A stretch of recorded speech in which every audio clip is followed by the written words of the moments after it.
नाभ्या आसीदन्तरिक्षज्ञो शीर्षोद्योः समवर्धत पदभ्यां भूमिर्देशाः श्रोत्रात् तथा लोकावकल्पयन् चतुष्कोणमण्डलं कृत्वा तदुपरि नैवेद्यपात्राणि धायेत गायत्रीमन्त्रेण पात्राणि प्रोक्षयेत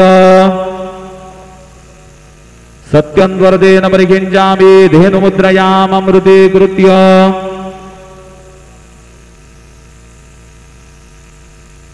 ग्रासमुद्रया ॐ प्राणाय स्वाहा ॐ अपानाय स्वाहा ॐ व्यानाय स्वाहा ॐ उदानाय स्वाहा ॐ समानाय स्वाहा ॐ ब्रह्मणे नमः। नैवेद्यमध्ये पानीयं समर्पयामि पुनर्नैवेद्यं निवेदयामि।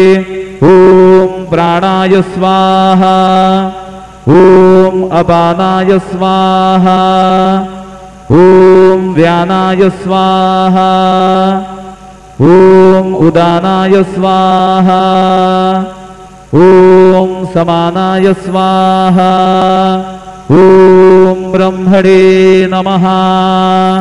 नैवेद्यं समर्पयामि हस्तप्रक्षालनं समर्पयामि मुखप्रक्षालनं समर्पयामि शेषोपचारार्थे प्रार्थनापूर्वक नमस्कारं करोमि।